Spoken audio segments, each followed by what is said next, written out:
humans to have anxiety, and it is like a great representation of anxiety. And like, just reading this, it felt so relatable to me. Like, it made me wish the main male character was real.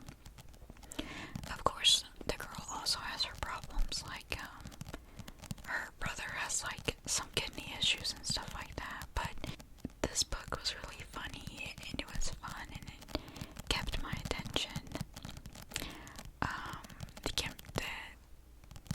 The characters actually did have chemistry, thank God. Something I liked about this book was that the main male character is like so anxiety ridden that his initial like form of communication is letters, and I like died because I think letters are so personal, and I don't know, I've never read that in a book, so I'm glad I got to see that. But yeah, this guy was like so thoughtful. Like, it really is a man written by a woman, unfortunately,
that's why we kept talking about that one character so much, and that was kind of annoying. But I think Claire and Gypsy are cute. Like, if you like them, I generally think you would like this.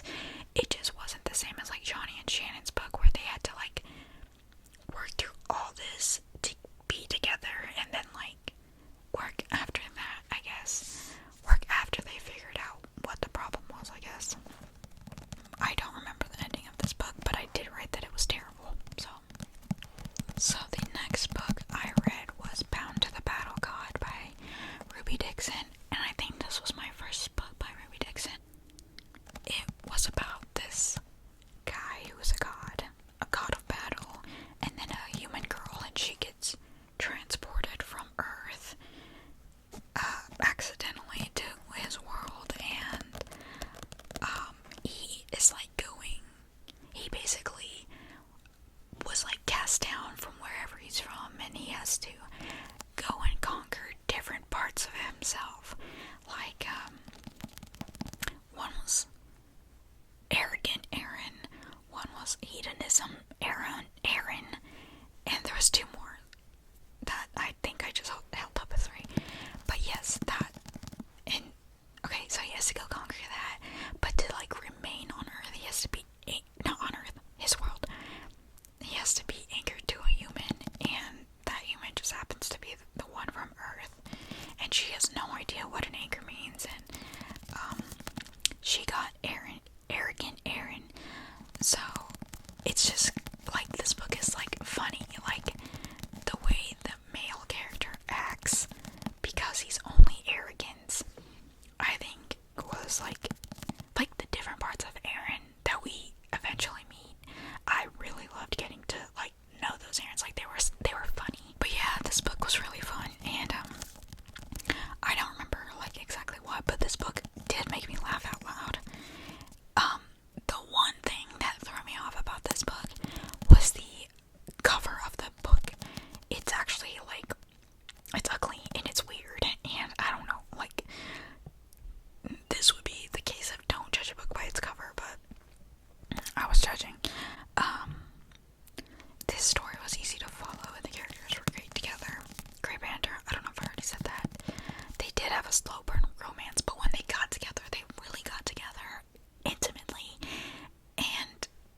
surface level, yes.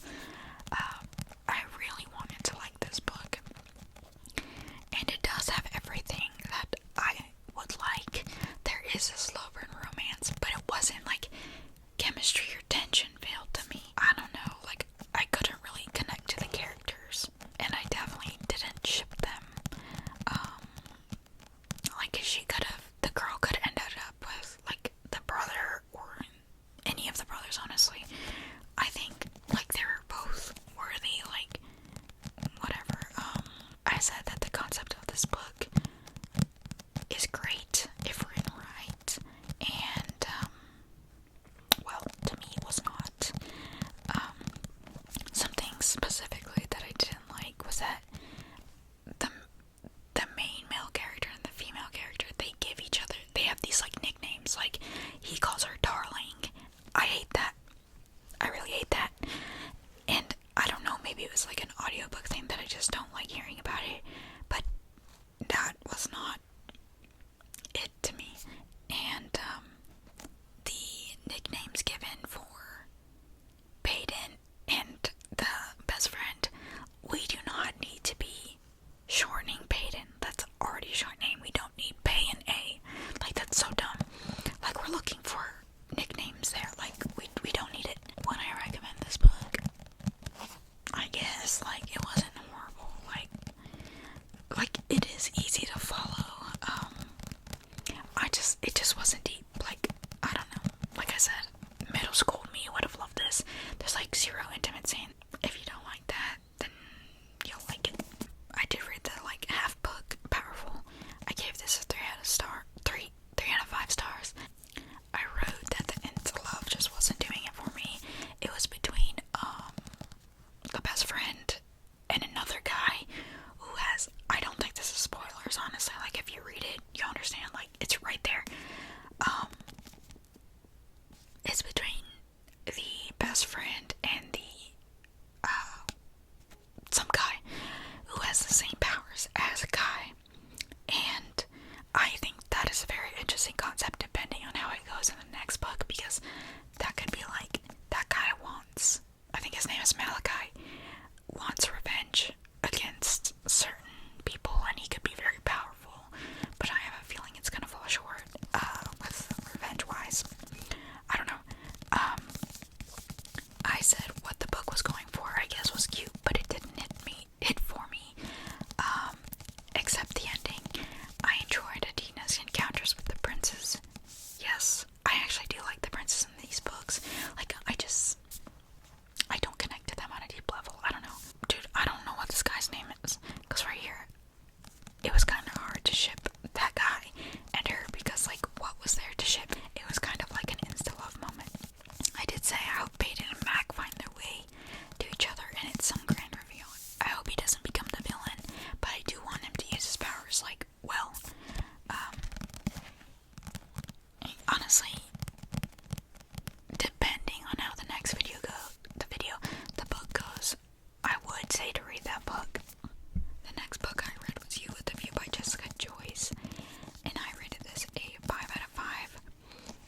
This was about a girl who finds a picture of her grandma, or like a letter or a postcard of a man who like was writing to her grandma, and her grandma recently died, so she posts it on TikTok, and it's like, do you guys know this guy?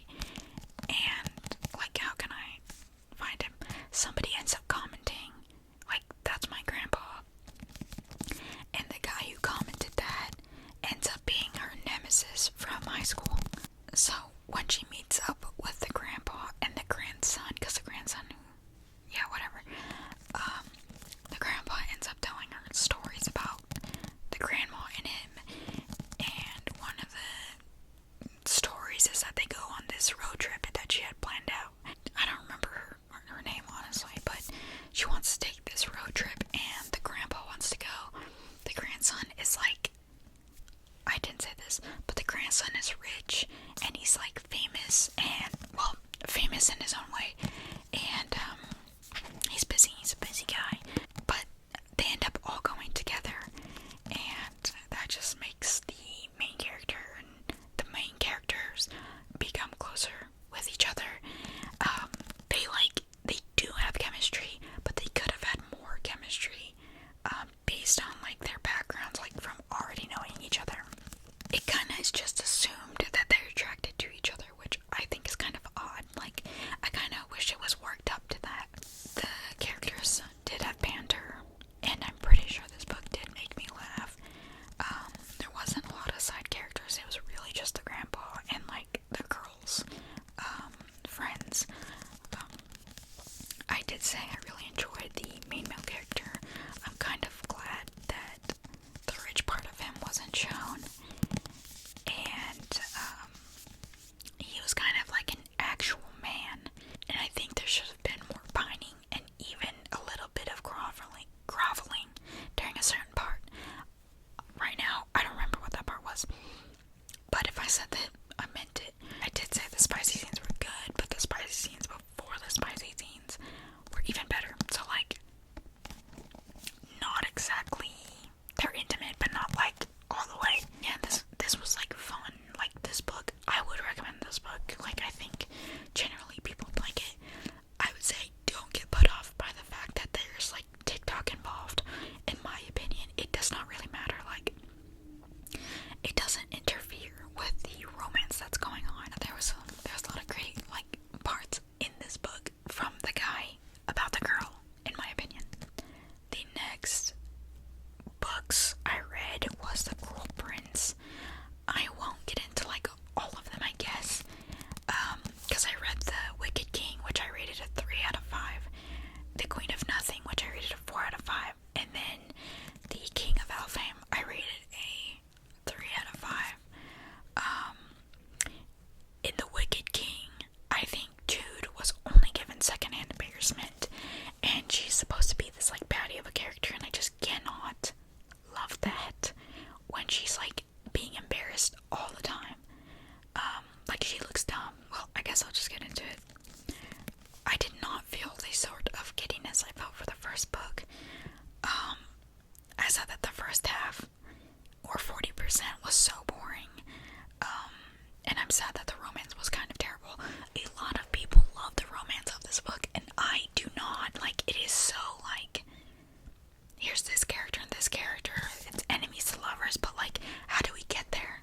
Because like, they have no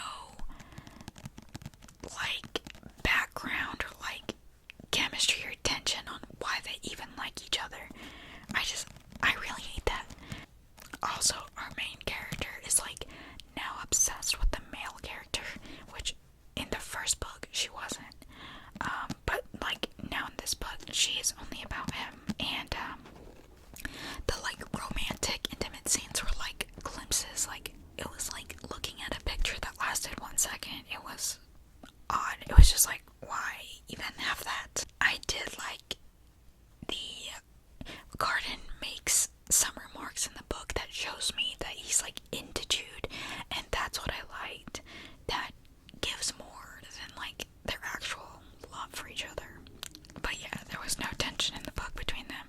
I guess if we talk in terms of actions, yeah, this is good, I guess. There's a plot twists and betrayals in that book. In the next book, it was more interesting, and the romance, I think I was gathering that the romance was like not the main point of the book, but I needed more Garden in this book, The Queen of Nothing, because like, we didn't really hear from him, and we didn't really hear like from Garden and Jude. Like, we didn't really see a lot of them together. Again, I wrote, to me their love doesn't make sense. Like, how is it that they feel that they can't live without each other? Live without each other. We know nothing deep between them, other than them finding each other attractive. The first book set them up so good, and it just didn't. It did not come full circle, and we never really found out why Jude's name was written over and over on that one piece of paper. You know what romance did kind of hit a little bit more? It was the roaches and the bombs. That was interesting. For The Queen of Nothing, I said the action in this book was good. The book was not so boring like the last one, and I actually loved one chapter out of this book.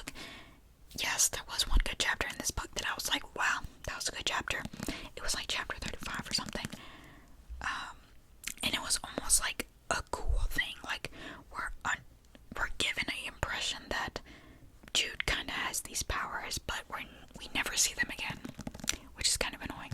I also said there are a lot of things unanswered or just thrown into the book, like somebody ends up pregnant and we do nothing with that. It's just thrown like it really is. It's useless. I said there was a lot of Jude that I wanted to see, but we never ended up seeing, and I'm glad she wasn't so embarrassing this book. I did forget how this book comes to be. I'm like under the assumption everyone knows what I'm talking about, but Jude's living in exile in this book, and she finds her way back to the land, and basically Maddox is still in power, or is still power hungry, and Cardan tries to be a different kind of king, but it ends up biting him in the butt. The King of Elfhame, I think, was just like a nothing book. Honestly, it was a nothing book. I didn't really get how this played into anything. The next book I read and finished, like the series, was the Ruthless Vows of Divine Rivals. In the first book, I said I didn't understand the world, but this book explains the world, and only that. There was like zero romance, which is kind of sad. Like, fine, 5% romance. It's basically about the kind of battle between the two gods who are after each other, and Roman's time with the dark god and them being apart. They end up using the writing machines to talk to each other again.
honestly, like, aside from what I already told you, I don't even remember, like, I don't remember a lot of anything else that happened. With Legendary, I couldn't tell if I just couldn't get into it, or I was just out of it. I think the book had many great ideas again. I just feel like this book is missing something. The book isn't really boring, I just felt the need to put it down often. This book is about Tella and her time in the caraval world. Guys, I don't even know if I'm saying that right. The love story that happened is kind of like, of course this would happen. I don't know. I said I cannot stand the love interests that were already attracted to the other sisters. It's just hard for me to enjoy. I think Dante is likable and he possesses great qualities. It just doesn't feel deep enough. Dante and Tella's relationship just happened in my eyes with barely any development. And I think, the person who carries this series, in my opinion, like my favorite character, is a guy named Jax. And he's kind of like this, like, villainous love interest. But I liked him. I said I think I could really like Jax if he fell for Tella. Lastly, I'm still finding Tella annoying. Surprise.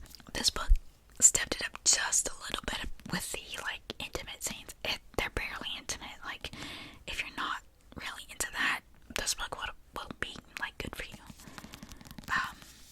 And this book does not convince me to like Scarlett's relationship with Julian. I think Scarlett should have been with Dante. And Jax for Tella. This is kind of a spoiler, but something happens with Jax and Tella that is completely overlooked, and I cannot stand that they overlooked that because it's like a big deal. But whatever. So I'll talk about final or whatever. I rated this a 4 out of 5. I really enjoyed this one compared to the others, and I'm not sure why, but it felt like it kind of came full circle. Like, I was feeling like I was gonna miss this. This was a dual POV between the two sisters. Tella's still having her thing with Dante and Jax, and Scarlett is having her thing, like, about herself, that, like, something we see in book 1. And then something else revolutionary that, if I say, I think it'll be a spoiler. But yeah, I actually look forward to what was going on in the book. It's nice to get two point of views, even though Scarlett, again, was not important. I really enjoyed the other fates and would have liked to see them more. Yeah, they were really interesting, actually. And honestly, Tella could have shared Jax, or Tella could have been shared by Jax and Dante, and I would have been fine with that. Like, my boy Jax, he needed, like, just give him someone, just give him Tella. Like, I really didn't like Legendary, he wasn't my favorite. He's like, Jax is like charming in his own villainous ways, and like, he does do things like that are selfish, but they're also not. Like, I don't know, like, if you read this, like, you would know. I think I shipped him more with Tella, and again, don't care about Scarlett and Julian. It was kind of annoying to see Legend toying with Tella, because that's all he does in all the books. Jax was too, but like less. Some things I did not like, and this is kind of spoilers. Why did we do Jax the way we did? Why was the dad problem? Not telling you like who that is, but it was solved so easily. And like, why was there no fight about anything?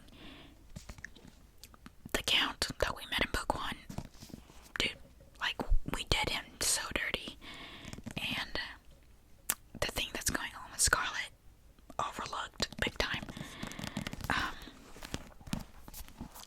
I know I didn't sell these books. Would I recommend them? Yes. The next book I read The Assassin's Blade, and I gave this a 4.5 out of 5. Yes, I am now committing to this series. I thought this book was really interesting, actually.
got there and why these specific parts were important. I'm guessing anyway. I said, the romance between Sam and her were beautiful. You know, I enjoyed their banter, and their somewhat enemies to lovers vibes. I really enjoyed the pirate parts and the Red Desert parts because it was so unique. I was a little interested in Selena with a different love interest, just for a moment, just for fun. So Selena is supposed to be like this great assassin, but she kind of looked dumb in some parts, and I'm just like, well, I know she's young, but like, if she's supposed to be amazing, why does she look dumb? This book is kind of disappointing, and I guess I'll leave it at that, but I'm interested to see how the later books go. So the last book I read was Thrown in the Dark. This is a book between Damien, who's like this blood mage, and Amma, who is just this girl, or so we think. You know, I forgot if I was describing the last books. I kind of don't think I was. My bad. Not like the last books, but like, there was not a lot of description for many of the books. But Amma, she does something that gets her stuck with Damien, and they basically they're finding out ways to get her unstuck from Damien, and I don't mean physically. And that's kind of like the whole thing, like, throughout this, they kind of like become closer with each other, but there's no, like, in my opinion, there's no like chemistry. I think there's a little bit of tension, but it's not like anything amazing. Right now, in the book one, it's mainly about the world and like what's going on rather than the romance. But I did say that I rated this a 3 out of 5. I don't know if I said that. I said I'm not sure what to say. I either didn't like it or I was out of it. For me, this got better after like 60%. There were some parts of this, there were some good parts of this, but the beginning was like a trauma dump, and then it was kind of, the information was kind of in spurts throughout the book. Yes, for some reason, this book starts off with a bunch of information thrown at you, and that was hard to like get into. Sometimes it was entertaining, other times not. I don't exactly ship the main two characters, but I don't dislike them either. And some of the parts are a little funny, but I kind of had a hard time with this book. I'm reading this for the slow burn, and I'm in the second book now, and I'm having a much easier time following this book. So maybe like, I think I found out that I would like books on the second read a lot more, I think. But anyway, Alma is supposed to be like this sunshine person, and Damien is like this grumpy guy, who says he can't love. So we're dealing with that, and they're like sort of banter, I guess. I forgot to mention this book. This book sucked. I DNF'd at 50%. It was boring, and the characters literally had no chemistry or tension. Yeah. DNF'd, forgettable, which is why I didn't even talk about it. I feel strongly about this book. But anyway, I try not to make it too long. I know this is very long. 15 bucks is kind of a lot.